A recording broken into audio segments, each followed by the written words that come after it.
The laugh came first, sharp and shiny like a knife in a nice place, and if you've ever been on the wrong end of that sound, you know what it means. I'm standing in the aisle at Gulf and Ember 14, backpack hanging off one shoulder. My mom, Denise, pretending not to know me from the kitchen door. And Victor Radek, the big man at the leather booth, tilts his chin and goes, "Say that again." I say it the same way I practiced in a cracked mirror at home, steady. Not a show, just facts. 9 languages, sir. He smirks like I ordered the lobster I can't afford. 9. From where? Cartoon subtitles and a green owl app. A couple suits chuckle, you know, the polite kind that hits you like a shove. I breathe, look past him to the bar, and in Japanese I ask Kenji for a glass of water. Please quiet and clean vowels where they belong. Kenji freezes, then smiles like he just heard his mom on the phone, answers me back. Asks if I'm from Kansai, because I round my words like people there do. The room tilts, not big, just enough to let everyone know gravity took a step closer to me. Victor's grin flickers. Cute trick, he says. Fluency is a different sport. I nod. Pick the sport. He points at table 12. Mr. Sokolov. Moscow. Ask about his day, then tell me if he's a Dostoevsky guy or a Tolstoy guy. Forks pause midway. I walk over, introduce myself in Russian. The easy street version, with a little city salt in it. We talk weather and bookstores. I throw in a joke about Petersburg slush. He laughs from the chest, glances at Victor, gives a thumbs up like he just saw a card float. I come back to the booth and set down what I carried for a year like a lucky coin. 3 city certificates, advanced in Russian, Japanese, Arabic, creased edges, from being in and out of my bag. Victor doesn't touch them, just stares like he's waiting to see strings. You print these at the library down the street, he asks. You can call the program director, I say, calm. Email works too. Or we can discuss it with your legal team in Arabic for a minute. The air gets heavier, not angry yet, just listening. Victor slides out. His phone opens a bilingual draft for a port deal in Jeddah. Turns the screen my way like bait. Tell me what's wrong with it. I read the way I learned to read when the bus is loud. Fast, careful, ready to grab the meaning before it runs. Section 5 uses mubashir like you mean immediate, I say. But in this context, it's broadcast or direct. You want fawran for urgency. And here you put murahik where you meant muraja'a, adolescent versus review. One will get you laughed out of a boardroom, the other will get you sued. Silence, then the assistant manager near the host stand clears his throat and finds a stain on the floor to wage war against. I pull out my tablet, open a color-coded version, English and Arabic, ping-ponging like a bridge. If your team wants a clean copy, I can send it tonight, I add. No victory laugh, no look at me, just work. He finally really sees me, and I can see him doing the math. Ego, cost, optics, truth. This is where people expect the credits to roll, but you know that's not how life does it. I set down a little black recorder, the cheap kind, the kind you buy with tips from refilling coffee. Victor's eyes narrow. What's that? I press play. You hear plates, the kind of jazz restaurants put on when they want to sound expensive, and then you hear his voice from last week, clear enough to cut glass. They're all the same, he says on the tape. Keep them in server rolls. Looks good in the brochure. Someone at a nearby table makes a sound like a gasp, trying to be polite. My mom grabs the kitchen door frame like her knees forgot how to be knees. Victor snaps and slaps stop. You can't use that, he says, voice metal flat. Texas is one-party consent, I say softer than he expects. One person in the conversation has to know it's being recorded. I was that person. He swallows hard. The room isn't angry, not yet, it's worse. It's the kind of quiet where people file away the moment under the tab that reads, "Yeah, this is how it is."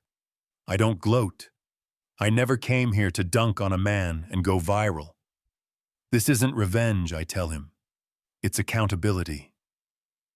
I tap the recorder. You can try to crush me, sir. You can make my life small if you want. But this isn't just about me.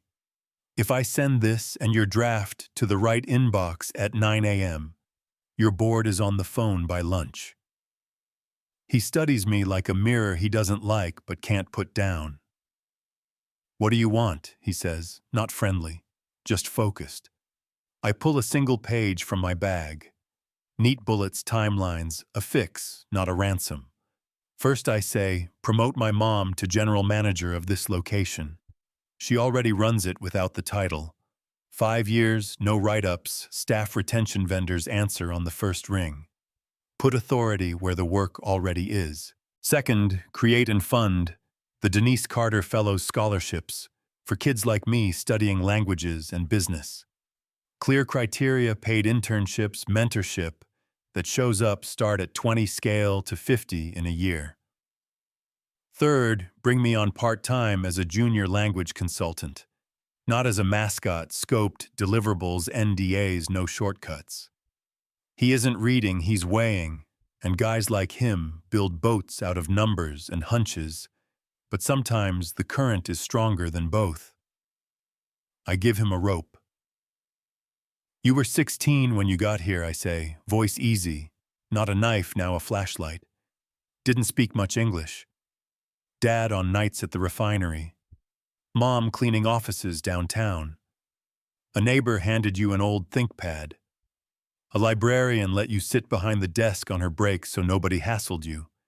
People saw you before you had the suit. His eyes snapped to mine because those details never made the magazine profiles. You bring the same flowers to the same library every July, I add. You talk to the same woman by the window, she calls you Vic, and asks if you're eating, and when she touches your arm, you don't step back. I'm not accusing him of anything. I'm handing him back a person he might have dropped on the climb. He signs at the bottom, stands up, and for the first time since I've known his name, he looks at my mom and really looks and says, "You should have had this a long time ago." She nods once, quiet and steel, and the room finally breathes again. 2 weeks later, she walks in through those glass doors in a navy blazer and a name pin that matches the work she's been doing for years. People stand a little straighter, schedules stop being emergencies, vendors pick up on the first ring. It isn't a fairy tale, it's an audit that went our way. I start working remote in the afternoons, headphones in catching idioms before they become lawsuits, saying a lot of, "Let's choose a better verb," and a lot of, "We should be precise here, no confetti, just edits." 6 months later, the Fellows program has its first cohort. 20 kids with the same look I had in the aisle that night, the one that says, "I'm not waiting for permission to become the person I already am." Stipends hit accounts. Mentors show up on time. Half of those kids get badges in departments where nobody like them has had a badge before. Beacon closes a slow Japanese deal that needed respect and clarity in equal amounts. My notes help, so does my mom's tone when she says no, and people hear yes to the right thing. In Victor's office, the wall that used to carry magazine covers turns into rows of frames with names, not glossy, just honest. And sometimes he stands there, and people say he breathes slower. Maybe that's true. Maybe it's a story people tell themselves to feel better. Either way, the work is the work. Want the messy truth, the part that keeps it from being neat. Not everyone is happy. Some managers call it a stunt. A couple board members whisper that letting a teenager corner a CEO sets a bad precedent. Strangers online say, "I blackmailed my way into a job."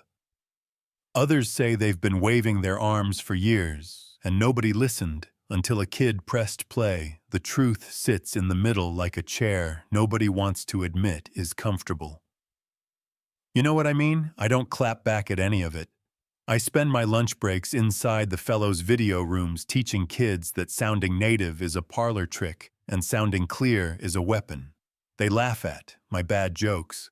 I tell them the impossible is just the possible that hasn't happened yet. Yeah, that happened. And my mom learns that power is a chore. Calendars, budgets, decisions with receipts. Victor shows up different. Sometimes he goes to that library with no flowers, just hands for moving boxes. He signs off on HR policies that should have existed a decade ago. None of it unsays what he said on that elevator. That stays it should, but what matters more is what you build. After the apology ends, the night he signed. He didn't turn into a hero, he turned into someone who had to show his work. That's harder, that's better. So here's my hook, closing the loop. I didn't win because I shouted the loudest. I won because I showed up with proof and kept breathing. When somebody tried to laugh me small, I didn't ask to be seen. I brought receipts, the human kind and the paper kind, and I didn't leave without an answer. Maybe you think hitting record crossed a line. Maybe you think it drew one where it always should have been. Maybe you're stuck on the part where a kid had to be a translator and a paralegal and his own PR team just to get his mom what she'd already earned. Good sit with that. If you were in that room, where would you have stood? At the bar, pretending not to hear in the booth, making a joke you'd regret, by the kitchen door counting breaths with my mom, or in the aisle with a backpack that wouldn't sit right for a week after. Tell us, drop your take in the comments. Right, wrong, what you've seen when power meets proof. Would you have pressed play? Do you think I crossed a line or drew one? And if stories like this feel true in your bones, hit subscribe so we can keep talking about the messy ways justice shows up when regular people bring receipts.